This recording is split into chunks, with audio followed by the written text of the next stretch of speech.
ஹரி இங்க ஒரு நிமிஷம் வரீங்களா ஹரி?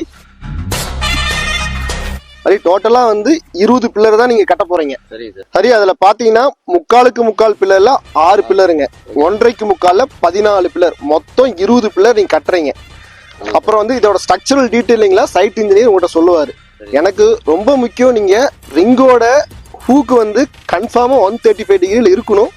அந்த ஹூக் லென்த்தும் ரொம்ப முக்கியம். அதை மட்டும் பார்த்து கரெக்டா அடிங்க. சரி சார்.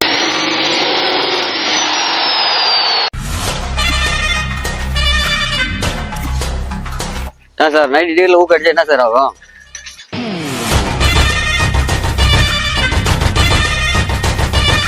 ஆக்சுவலா வந்து ரிங்கோட ஊக்கு வந்து 135 டிகிரில தான் இருக்கணும். ஸோ இந்த மாதிரி தான் இருக்கணும்.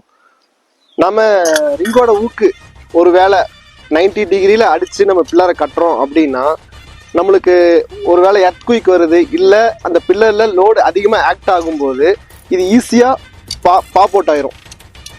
இதே வந்து நம்ம 135 டிகிரியில நம்ம பண்ணும்போது நம்ம ஆக்சுவலி வந்து இந்த கோர் வந்து கரெக்டாக வந்து காங்கிரீட்லையும் கவர் ஆயிரும். இந்த இடத்துல ஒரு ராடு ஒன்று இருக்கிறதுனால நம்ம என்ன லோடு ஆக்ட் ஆனாலும் இது பாப் அவுட் ஆகாது. இது போன்ற கன்ஸ்ட்ரக்ஷன் ரிலேட்டடான வீடியோக்களுக்கு எங்களை ஃபாலோ பண்ணுங்க. கண்டிப்பாக உங்கள் சைட்லேயுமே ரிங்கோட ஊக்கு 135 டிகிரி இருக்கா அப்படிங்கிறது செக் பண்ணிக்கிங்க.